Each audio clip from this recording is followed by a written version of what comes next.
नामदार देवेंद्रजी फडणवीस साहेब, जोरदार टाळ्यांच्या गजरात स्वागत स्वागत।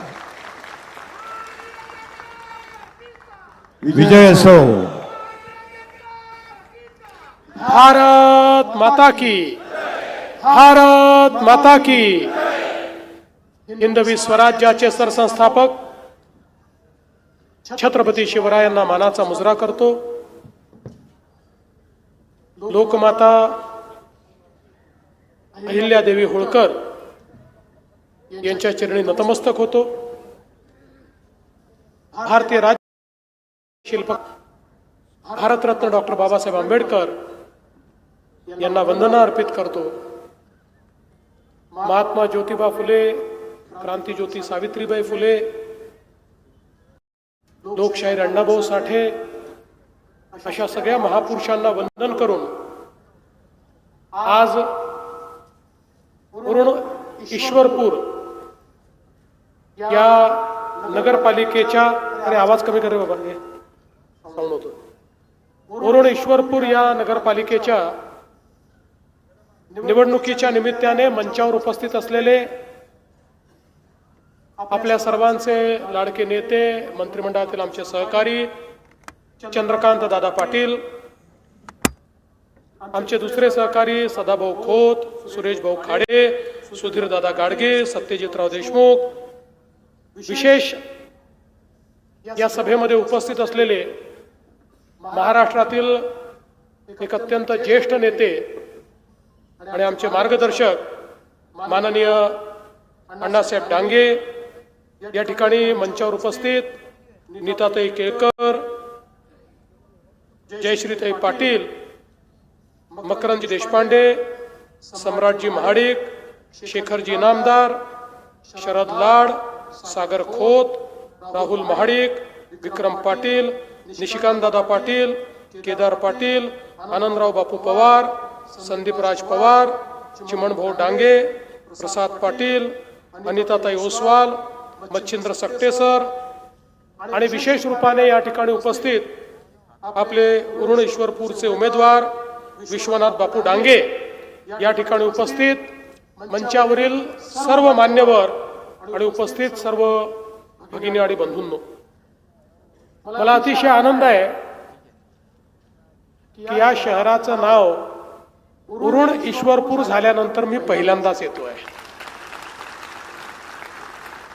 इस्लामपूरला अनेक वेळा आलो, पण उरण ईश्वरपूरला मी पहिल्यांदाच आलो आणि तुम्हाला मागणी करण्याकरता आलो। बघा, 172 वर्ष मागणी चालली होती।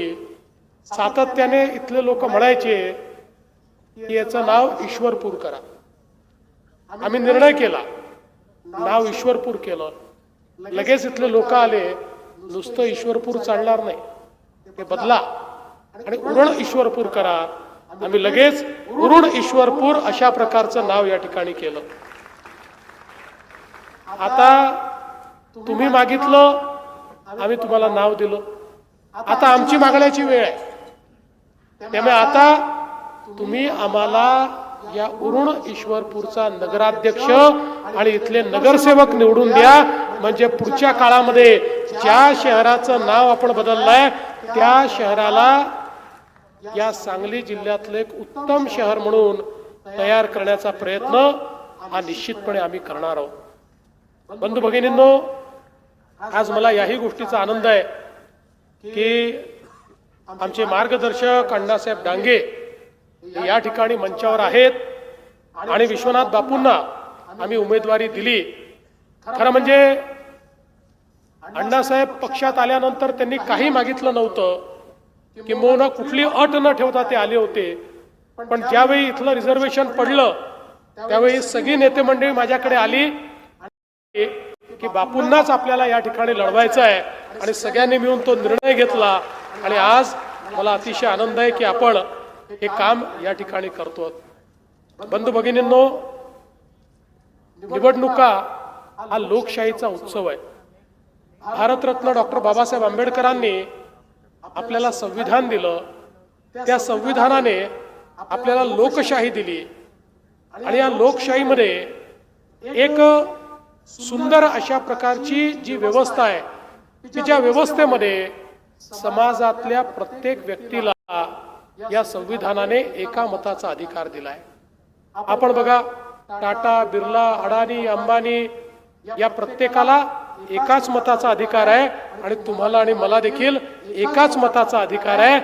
अशा प्रकारची रचना आपल्या संविधानाने केली. पण ही रचना करताना एक जबाबदारी देखील आपल्यावर टाकली आणि ती जबाबदारी अशी टाकली की आपण लोकसभेमध्ये मतदान करून आपल्या देशावर कोण पंतप्रधान झाले पाहिजे, कोणी राज्यकारभार चालवला पाहिजे हे ठरवतो. आपण विधानसभेत मतदान करून राज्याचा कारभार कोणाला द्यायचा, कोण मुख्यमंत्री झाला पाहिजे ठरवतो. आणि या नगरपालिकेच्या निवडणुकीमध्ये नगराध्यक्षाला आपण त्या ठिकाणी मतदान करून पुढचे 5 वर्ष कोणाच्या हाती आपल्या शहराचा कारभार द्यायचा याचा निर्णय आपण करतो. आणि आज खऱ्या अर्थानं या लोकशाहीने सगळ्यात महत्वाचं जर काही केलं असेल तर ज्या काळात आपल्या देशामध्ये राजेशाही होती त्या काळामध्ये राणीच्या पोटातून राजा जन्म घ्यायचा. राणी ज्याला जन्म द्यायची तो राजा व्हायचा. पण आपल्या संविधानाने व्यवस्था बदलली. संविधानाने सांगितलं राणीच्या पोटातून जन्म घेणारा राजा होणार नाही, मताच्या पेटीतून जो जन्म घेईल तो त्या ठिकाणी राज्यकारभार चालवेल आणि आपल्याकरता व्यवस्था उभ्या करेल. आणि म्हणून लोकशाहीच्या उत्सवामध्ये आपण सगळे आज या ठिकाणी निवडणुकीच्या निमित्ताने मतदान करण्याकरता एकत्रित आलो आहोत. आज आपण लक्षात घेतलं पाहिजे की या ठिकाणी आपला देश जेव्हा स्वतंत्र झाला तेव्हापासून आपण नेहमी ऐकतो की भारत हा गावांमध्ये राहतो, गावांचा विकास झाला पाहिजे, छोट्या छोट्या गावांचा विकास झाला पाहिजे. आणि खरंही आहे, भारत हा गावांमध्ये राहतो. त्यामुळे गेले 60-65 वर्ष आमची सगळी व्यवस्था ही गाव केंद्रित व्यवस्था होती, ती योग्यही होती. पण ही गाव केंद्रित व्यवस्था करता करता आमच्या राज्यकर्त्यांना शहरांचा विसरच पडला. त्यामुळे 65 वर्ष भारतातल्या आणि महाराष्ट्रातल्या शहरांकरता केंद्र सरकारमध्ये आणि राज्य सरकारमध्ये शहरांच्या नियोजनाकरता, शहरांच्या व्यवस्थापनाकरता, शहरामध्ये विकास करण्याकरता कोणत्या योजना नव्हत्या. फार काही निधी हा कुठेही त्या ठिकाणी शहरांकरता ठेवला जात नव्हता. परिणाम शहरं तर वाढत गेली, कारण अन्न, वस्त्र, निवारा, शिक्षण, आरोग्य, रोजगार याच्या संधी शहरामध्ये असल्यामुळे लोक गावातनं शहरामध्ये यायला लागले. लोक येत गेले, लोकसंख्या वाढत गेली, पण शहराचं नियोजन मात्र झालं नाही. परिणाम काय झाला? जी मंडळी आली, राहायला जागा नव्हती, अतिक्रमण झाली, झोपडपट्ट्या तयार झाल्या. ज्याला जिथे जागा मिळेल तो बिचारा तिथे जाऊन बसला आणि त्यातनं शहराची घनता मोठ्या प्रमाणात वाढली. आणि मग लोकसंख्या वाढल्यानंतर पिण्याच्या पाण्याचं संकट तयार झालं. मग त्या ठिकाणी नाल्या निघाल्या, त्या नाल्यातनं सांडपाणी वाढायला लागलं, त्यातनं मैला व्हायला लागला, त्याचा वास, त्यातनं मच्छर, त्यातनं रोगराई, अशा सगळ्या गोष्टी झाल्या. मग तेच विहिरींमध्ये जायला लागलं, आपल्या नाल्यांमध्ये जायला लागलं, आपल्या ओढ्यांमध्ये जायला लागलं. त्यातनं एक पाण्याचं प्रदूषण निर्माण झालं. लोकसंख्या वाढल्याबरोबर कचरा देखील वाढला. शहरामध्ये ठिकठिकाणी कचऱ्याचे ढीग दिसायला लागले. कचऱ्यावर प्रक्रिया करण्याकरता कुठल्या योजनाच नव्हत्या. त्यामुळे आपली शहरं ही मोठ्या प्रमाणात बकाल झाली. पाणी नाही, कचऱ्याचा निचरा नाही, सांडपाणी, घाणपाणी याचा प्रादुर्भाव, अशा पद्धतीनं शहरातलं जीवनमान हे मोठ्या प्रमाणात खाली जाताना आपल्याला पाहायला मिळालं. पण बंधू भगिनींनो, 2014 साली ज्यावेळी माननीय मोदी साहेब पंतप्रधान झाले, त्यास मोदी साहेबांनी सांगितलं की भारत हा गावांमध्ये राहतो तसाच तो शहरांमध्ये राहतो. गावाचा तर विकास करायचाच आहे, पण शहराचाही विकास आपल्याला केला पाहिजे. आणि म्हणून मोदीजींनी अनेक योजना या ठिकाणी आणल्या. आपण जर महाराष्ट्राचा छोटा विचार केला तर महाराष्ट्रामध्ये 6.5 कोटी लोक महाराष्ट्राच्या 40,000 गावांमध्ये राहतात आणि तेवढेच 6.5 कोटी लोक उरण, ईश्वरपूर सारख्या केवळ 400 शहरांमध्ये राहतात. म्हणजे 40,000 गावं आणि 400 शहरं, अर्धे लोक इकडे, अर्धे लोक तिकडे. हे जे अर्धे लोक, अर्धी लोकसंख्या ही जी गावांपासून, ही जी शहरांमध्ये राहते, यांचं जीवनमान बदलण्याचं एक मोठं आव्हान हे मोदीजींनी स्वीकारलं. मोदीजी असं म्हणाले की खऱ्या अर्थानं आपल्याला ही शहरं बदलावी लागतील. याचं कारण देशाच्या जीडीपीच्या 65% जीडीपी हा शहरात तयार होतो. वस्तू आणि सेवांची निर्मिती शहरात होते, रोजगाराची निर्मिती शहरात होते, आरोग्य व्यवस्था आणि शिक्षणाची व्यवस्था ही शहरात असते. त्यामुळे शहरांचं चित्र बदललं पाहिजे, त्या ठिकाणी सोयी दिल्या पाहिजेत. तिथला गरीब माणूस, तिथला मध्यमवर्गीय याचं जीवनमान बदललं पाहिजे. आणि म्हणून देशामध्ये पहिल्यांदा मोदीजींनी स्मार्ट सिटी सारखी योजना, अमृत शहरांसारखी योजना, स्वच्छ भारत शहरी योजना, प्रधानमंत्री आवास योजना शहरी योजना, हर घर जल शहरी योजना, अशा वेगवेगळ्या योजना शहरांकरता तयार केल्या. आणि देशाच्या मध्यवर्ती सरकारने, केंद्रीय सरकारने पहिल्यांदा लाखो कोटी रुपये शहराच्या विकासाकरता देणं सुरू केलं.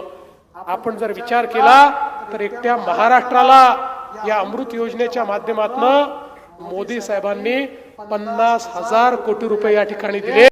आणि आज गावोगावी अनेक जे आपले कामं चाललेले आहेत ते कामं याच माध्यमातून चालले आहेत. आपण बघा, हे इतकं जुनं शहर आहे, अनेक मोठे नेते या शहरात आहेत. पण ज्यावेळी मागच्या काळामध्ये आपल्या सगळ्यांच्या आशीर्वादाने आपली नगरपालिका निवडून आली आणि निशिकांत दादा त्या ठिकाणी अध्यक्ष झाले, त्यावेळी मी मुख्यमंत्री होतो आणि आपण पहिल्यांदा भुयारी गटारा करता या शहराला पैसा दिला. इतक्या वर्षामध्ये या शहरामध्ये भुयारी गटाराची योजना नव्हती. आपण जवळपास 69 कोटी रुपये हे त्या 49 किलोमीटर भुयारी गटाराचं काम पूर्ण झालं. पण त्यांनी पूर्ण शहर अजून कव्हर झालं. मध्यंतरीच्या काळात काही काळ आपलं सरकार नसल्यामुळे या कामामध्ये खंड पडला. पण आता पुन्हा 160 किलोमीटर करता 198 कोटी रुपये या शहराला आवश्यक आहे. आणि निश्चितपणे बापू निवडून आल्यानंतर ते पैसे आपण या शहराला देणार आहोत. आणि या शहरामध्ये 200 कोटी रुपयाची भुयारी गटाराची योजना करून या शहरामध्ये कुठेही नाली वाहणार नाही, कुठेही मैला दिसणार नाही, घाण पाणी हे कुठल्या नदी नाल्यात जाणार नाही. तर हे सगळं STPच्या माध्यमातून स्वच्छ होईल, त्या पाण्यावर प्रक्रिया होईल, त्यातला जो मैला आहे तो खतामध्ये परिवर्तित होईल आणि जे स्वच्छ पाणी आहे ते पाणीच नदीमध्ये आणि नाल्यामध्ये सोडण्याचं काम आपण करू. अशा प्रकारची व्यवस्था आज या ठिकाणी आपण करतो. आपण बघा, ही मोठी मोठी कामं का करू शकतो.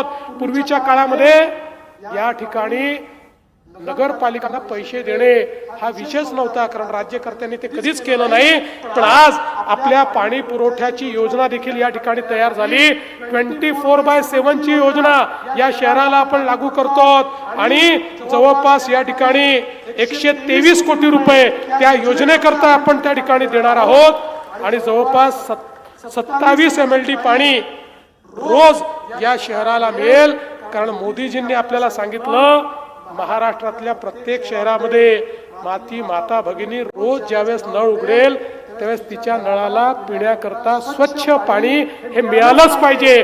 आणि म्हणून आज हजारो कोटी रुपयाच्या या सगळ्या योजना या ठिकाणी आपण हातामध्ये घेतलेल्या आहेत. आज घनकचऱ्याचं व्यवस्थापन आपण करतोय. महाराष्ट्रातल्या 300 पेक्षा जास्त शहरांमध्ये घनकचऱ्याचं व्यवस्थापन आपण सुरू केलं आहे. शेवटी हा जो घनकचरा आहे, एकेकाळी आपल्याला तो बर्डन वाटायचा. आपला घनकचरा म्हणजे आपल्या डोक्यावर एक त्याचा ताण असायचा. पण आता आपण सर्क्युलर इकॉनॉमी मध्ये आलोय. म्हणजे काय, आता nothing is waste, everything is wealth. काही वेस्ट नाही आहे, सगळं वेल्थ आहे. तसा घनकचराही आता आणि संपत्ती झालेला आहे. आता आपण बघितलं असेल तर आपण घनकचऱ्याच्या व्यवस्थापनाकरता प्रधानमंत्री स्वच्छ भारत योजनेच्या माध्यमातून मोठ्या प्रमाणात निधी उपलब्ध करून देतो. आणि त्या ठिकाणी केवळ कचरा उचलायचा आणि कुठेतरी डंप करून टाकायचा आणि मग तिथे ढिगारे लावायचे, त्यातनं वास, त्यातनं गॅस, त्यातनं प्रदूषण, अशा गोष्टी नाही. तर आता घनकचऱ्यालाही प्रक्रिया करून त्या माध्यमातून आपण पेलेट्स तयार करतो, कोळसा करतो. करतो, त्या माध्यमातून आपण खत तयार करतो. महाराष्ट्रात तर आपण घन कचऱ्यापासून तयार होणाऱ्या खताचा एक नवीन ब्रँड तयार केलेला आहे. आणि एवढंच नाही तर जिथे कचरा जास्त असेल त्या मोठ्या नगरपालिकांमध्ये तर आता आपण कचऱ्यापासून गॅसची निर्मिती करतोय, महानगरपालिकांमध्ये कचऱ्यापासून विद्युत निर्मिती आपण करतोय. त्यामुळे आता हा कचरा ही लायबिलिटी राहिलेला नाही, तर प्रत्येक स्वच्छ झालं पाहिजे, त्या शहरातल्या कचऱ्यावर प्रक्रिया झाली पाहिजे. याकरता एक निश्चित अशा प्रकारचा आराखडा आज आपण या ठिकाणी तयार केलाय. मगाशी बापू म्हणत होते व्यवस्था झाली पाहिजे, अतिशय महत्वाचं आहे. खरं म्हणजे आपल्या शिंदे साहेबांनी या ठिकाणी भाजी मंडई करता 54 कोटी रुपये दिले आहेत. त्या ठिकाणी पार्किंगची देखील आपण व्यवस्था केलेली आहे. पण त्याहीपेक्षा महत्वाचं हे शहर रस्त्यावर आहे आणि या ठिकाणी लोकसंख्याही वाढते, वर्दळी वाढते. त्यामुळे सगळ्यात महत्वाचं जर काही असेल तर या शहराला रिंग रोड देणं हे सगळ्यात महत्वाचं आहे. आणि मी निश्चितपणे आपल्याला आश्वासित करू इच्छितो की येत्या काळामध्ये या रोड हा आपण तयार करून देऊ की ज्या माध्यमातनं हा जो एक मोठा ट्रॅफिकचा प्रश्न या शहरामध्ये तयार झालाय तो आपण पूर्ण करू.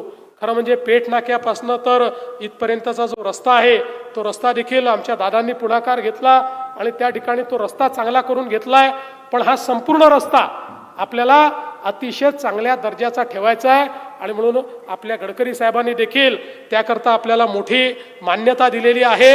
आणि हे एक जे काही महत्त्वाचं काम आहे हे काम देखील येत्या काळामध्ये निश्चितपणे आपण करणार आहोत. बंधू भगिनींनो, आज जर आपण बघितलं तर वेगवेगळ्या पद्धतीने आपल्याला या शहराला कशा प्रकारे विकसित करता येईल याचा एक प्लॅन आपल्याकडे आहे. खरं म्हणजे या ठिकाणी शास्तीकराचा मुद्दा तुम्ही मांडला. हा मुद्दा तुम्ही जर माझ्याकडे आधीच आणला असता तर आतापर्यंत जो शास्तीकर मी स्थगित करून दिला असता. याचं कारण सगळ्या महानगरपालिकाचा शास्तीकर मी स्थगित केलेला आहे, सगळ्या. आणि मग इथं नगरपालिका आहे, इथं बिचारे महानगरपालिकेपेक्षा तुलनेनं कमी उत्पन्न, त्यामुळे इथे शास्तीकर लावण्याचं काही कारण नाही आहे. त्यामुळे तुम्ही काळजी करू नका. आता बापू तुम्ही निवडून आले की थेट माझ्याकडे या, कागद घेऊन या. आता आचारसंहिता असल्यामुळे कागदावर लिहिता येणार नाही, पण तुम्ही निवडून आल्यानंतर आले की कागदावर एका फटक्यात लिहितो आणि तुमचा शास्तीकर स्थगित करून टाकतो. कोणालाही त्या ठिकाणी शास्तीकराची अडचण येणार नाही. अशा प्रकारचा काम या ठिकाणी आपल्याला करायचं आहे. खरं म्हणजे बघा, मी आपल्याला एकच गोष्ट सांगण्याकरता आलो आहे. मी आता इतके दिवस झाले या ठिकाणी नगरपालिकेच्या निवडणुकीचा प्रचार करतोय. रोज 6-7 शहरांमध्ये मी जातो. पण गेल्यावर कोण्या नेत्यावरही टीका करत नाही, कुठल्या पक्षावरही टीका करत नाही. याचं कारण ते करण्याची मला आवश्यकताच नाही आहे. माझ्याकडे विकासाचा कार्यक्रम आहे, तो मी सांगतो. जे केलाय सांगतो, जे करणार आहे ते मी सांगतो. त्यामुळे मला टीका टिप्पणी करून या ठिकाणी मतं मिळवायची आवश्यकता नाही. फक्त एवढंच सांगतो, कोणाच्या मनामध्ये कन्फ्युजन नको म्हणून एकच गोष्ट क्लिअर करून देतो की माझ्या मंत्रिमंडळात आता कुठलीच वॅकन्सी नाही आहे, कुठलीच जागा माझ्याकडे आता नाही आहे. पूर्ण मंत्रिमंडळ आता माझं भरलेलं आहे. त्यामुळे आता मी नव्याने मागण्या करू नका. तुमच्यापैकी आता हे जेवढे आमदार बसलेले आहेत, आता तुम्ही सगळे वाट पाहत. तुमच्यापैकी कोणालाही मंत्री मी बनवणार नाही, बाहेरचा तर विषयच नाही. त्याच्यामुळे आता सध्याची वॅकन्सी नसल्यामुळे मी कोणी काही सांगितलं तरी तुम्ही काही त्याची फार चिंता करू नका. दुसरे काय सांगतात याची चिंता करू. आपण या ठिकाणी विकासाकरता एकत्रित आलेलो आहोत. विकास आपल्याला करायचा आहे. आज बघा, आपण वेगवेगळ्या योजना या ठिकाणी आणल्या. आपल्या प्रधानमंत्र्यांनी आपल्याला सांगितलं प्रत्येक गरीबाला घर द्या. आणि गरीबाला घर द्या म्हणताना प्रधानमंत्र्यांनी त्याची त्याचा धर्म पाहिला नाही, त्याचा पंथ पाहिला नाही, त्याची भाषा पाहिली नाही. त्यांनी सांगितलं जो कोणी असेल, हिंदू असेल, मुसलमान असेल, शीख असेल, बौद्ध असेल, ईसाई असेल, कोणी असेल, प्रत्येकाला घर मिळालं पाहिजे. आपल्याला प्रधानमंत्री आवास योजनेतनं मोठ्या प्रमाणात त्यांनी निधी दिला. पण आपल्या लक्षात आलं की निधी तर आपल्याकडे आला, पण अनेक नगरपालिकांमध्ये तो निधी आपल्याला खर्चच करता येत नाही. मग आता त्याचं कारण काय? तर आपल्या लक्षात आलं की अनेक लोक असे आहेत जे अतिक्रमण करून बसलेले आहेत आणि जर त्यांना त्या ठिकाणी तो निधी द्यायचा असेल तर त्यांच्या नावाने पट्टा पाहिजे, त्यांच्या नावाने मालकी पाहिजे. 2 महिन्यापूर्वी आपण निर्णय केला की या ठिकाणी प्रत्येक शहरामध्ये जे लोक झोपडपट्टीत राहत आहेत किंवा जे लोक अतिक्रमण करून बसलेले आहेत त्या सगळ्यांचं अतिक्रमण नियमित करायचं आणि त्यांना मालकी हक्काचा पट्टा द्यायचा आणि मालकी हक्काचा पट्टा देऊन घर बांधण्याकरता 2.5 लाख रुपये देखील त्यांना द्यायचे. बापू, मी तुम्हाला विनंती करतो की या ठिकाणी तुम्ही निवडून आल्यानंतर पहिलं काम हे हातामध्ये घ्या, लोकांचे पट्टे द्या आणि जो गरीब आहे, जो झोपडपट्टीमध्ये राहतोय त्याला त्या ठिकाणी प्रधानमंत्री आवास योजनेच्या अंतर्गत हे घर मिळालं पाहिजे. अशा प्रकारचा प्रयत्न आपण करा. खरं म्हणजे आज आपली महायुती जी कामं करते आहेत, वेगवेगळ्या योजना आम्ही आणल्या. आज तुम्ही बघा, आपण लाडकी बहीण सारखी योजना आणली. ज्यावेळी महायुतीला 232 जागा मिळाल्या, काही लोकांनी म्हणणं सुरू केलं, आता यांना इतक्या जागा मिळाल्या, लाडकी बहीण योजना बंद करणार, आता हे लाडकी बहीण योजना सुरू ठेवणार नाही. पण लाडक्या बहिणींना सांगतो, गेलं 1 वर्ष योजना चालूच आहे आणि जोपर्यंत तुमचा देवाभाऊ मुख्यमंत्री आहे ही योजना सुरूच राहील, ही योजना बंद होऊ शकत नाही. पण त्याच वेळी माझी बापू तुम्हाला विनंती आहे, आता माझ्या लाडक्या बहिणींना केवळ लाडक्या बहिणी ठेवू नका, तुम्ही निवडून आल्यानंतर त्यांना लखपती दिदी करा. कारण आता लखपती दिदीचा कार्यक्रम आपल्याकडे आलेला आहे. आणि मला सांगताना आनंद वाटतो, गेल्या 1.5 वर्षामध्ये आपण या महाराष्ट्रामध्ये 50 लाख बहिणींना लखपती दिदी केलाय आणि पुढच्या वर्षाच्या शेवटापर्यंत 1 कोटी लाडक्या बहिणी या लखपती दिदी असतील. लखपती दिदी म्हणजे जी माझी बहीण सरकारच्या योजनांचा फायदा घेऊन वर्षाला 1 लाख रुपयापेक्षा जास्त पैसे दरवर्षी कमवते, अशी आमची लाडकी बहीण लखपती दिदी म्हणवते. अशा 1 कोटी बहिणी आम्ही लाडक्या बहिणी बनवणार आहोत. आणि माझी विनंती आहे की उरण ईश्वरपूरमध्ये देखील आपलं सरकार आल्यानंतर, आपले नगराध्यक्ष झाल्यानंतर मोठ्या प्रमाणात या योजना तुम्ही लागू करा. बघा, या योजना लागू करतानाही आपण विचार केला का?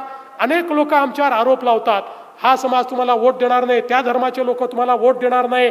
अरे, आम्ही कधी भेदभाव केला नाही.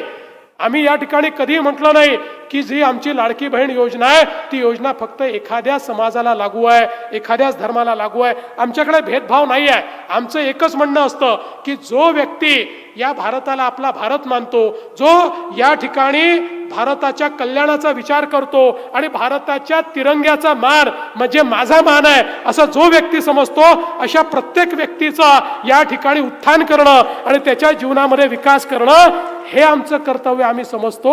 आणि म्हणून आमच्या सगळ्या योजना या समाजातल्या शेवटपर्यंत आपण पोहोचवतो. कारण या ठिकाणी जो गरीब आहे, जो मध्यमवर्गीय आहे, त्याची जात पंथ धर्म भाषा न पाहता आपल्याला त्या ठिकाणी त्याचा विकास करायचा आहे. आणि म्हणून या ठिकाणी या सगळ्या गोष्टी आपण करतो. मी आपल्याला सांगू इच्छितो की आम्ही केवळ भाषण करणारे लोक नाही आहोत. जे सांगतो ते करतो, जे आश्वासनं देतो ते करतो. आपण बघा, आम्ही महात्मा फुले जनआरोग्य योजना सुरू केली. 5 लाखापर्यंतचा उपचार हा सगळ्यांना मोफत केला. आता कोणाचं रेशन कार्ड पाहायचं नाही, कोणाचं स्टेटस पाहायचं नाही, जात धर्म पाहायचा नाही, सगळ्यांना 5 लाखापर्यंतचा इलाज आपण मोफत केला. मग आता मध्यंतरी आमच्याकडे अनेक लोकांनी लक्षात आणून दिलं, म्हणाले, साहेब तुम्ही 1300 आजार मोफत उपचाराकरता ठेवले आहेत, पण यात अनेक आजार असे आहेत की जे आजार तुमच्या ह्याच्यात समाविष्टच नाही आहे. त्या आजारांकरता 5 लाख, 6 लाख, 4 लाख अशा वेगवेगळ्या प्रकारचा खर्च आम्हाला येतो. आणि तुमच्या ह्याच्यात ते आजार नसल्यामुळे गरिबावर मरण्याची वेळ आहे. ते बघितल्याबरोबर मी पुन्हा एकदा अनेक कन्सल्टंटशी बोललो, डॉक्टरांशी बोललो, वेगवेगळ्या राज्यातल्या योजना पाहिल्या, केंद्र सरकारच्या योजना पाहिल्या, आपल्याकडे कुठले रोग प्रामुख्याने होतात त्याचा आढावा घेतला आणि निर्णय केला, आता 1300 रोगांकरता नाही, 2400 रोगांकरता 5 लाखापर्यंतचा इलाज हा सगळ्यांना मोफत आम्ही देणार आहोत. आणि 9 रोग तर असे आहेत की ज्यामध्ये 5 लाखापेक्षा जास्त खर्च येतो. त्या 9 रोगांमध्ये 35 लाखापर्यंतचा खर्च हा राज्य सरकार करेल. कोणालाही चिंता करण्याची आवश्यकता नाही आहे. कोणी आजारी पडलं आणि त्याच्या पलीकडे जाऊन मुख्यमंत्री सहायता निधी आपण सुरू केलेला आहे. अनेक गोष्टी अशा असतात की मग एखाद्या वेळेस लोक अशा हॉस्पिटलमध्ये ॲडमिट होऊन जातात की जे हॉस्पिटल आपल्या महात्मा फुले जनआरोग्य योजनेमध्ये अप्रूव्ड नाही आहे आणि मग त्यांची अडचण होते. अशा लोकांना आपलं मुख्यमंत्री आरोग्य सेवा जी आपण सुरू केली आहे त्याच्या माध्यमातून मदत करतो. आपण ट्रस्ट हॉस्पिटलची सेवा सुरू केली आहे त्याच्या माध्यमातून आपण मदत करतो. मी तर तुम्हाला विनंती करेन, समाजातला कोणी गरीब असेल, कोणीही त्या ठिकाणी मध्यमवर्गीय असेल, कुठलंही ऑपरेशन करायचं असेल आणि त्याच्याजवळ पैसे नसतील तर तुम्ही आमच्या मुख्यमंत्री जे आरोग्य कक्ष आहे या कक्षाला तुम्ही अर्ध्या रात्री त्या ठिकाणी संपर्क करा. त्याचं सगळं ऑपरेशन मोफत करण्याचं काम हे आम्ही करू, ती जबाबदारी आम्ही घेऊ. कारण समाजामध्ये उत्तम आरोग्य असलं पाहिजे अशा प्रकारचा आपला प्रयत्न आहे. आणि म्हणून बंधू भगिनींनो, खूप कामं आपल्याला करायची आहेत. हे सरकार सर्वांकरता विचार करणारं सरकार आहे. मागच्या काळात आमच्या सदाभाऊंनी सांगितलं, क्रांतिसिंह नानांच्या नावाने या ठिकाणी तुम्ही एक फूड टेक्नॉलॉजीचं कॉलेज करा.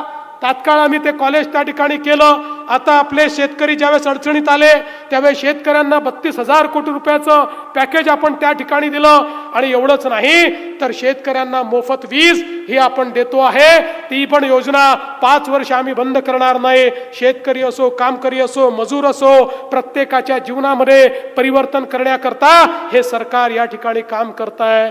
तेच परिवर्तन आपल्याला या उरुण ईश्वरपूरमध्ये आणि म्हणून तुम्हाला एवढीच विनंती करण्याकरता आलो आहे.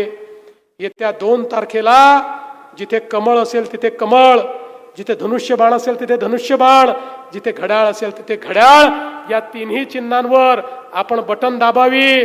नगराध्यक्षाकरता कमळ आहे, नगराध्यक्षाकरता सगळ्यांनी कमळाचं बटन दाबावं. मी एवढीच विनंती करतो, 2 तारखेला आमची चिंता करा. पुढचे 5 वर्ष तुमची चिंता आम्ही करू.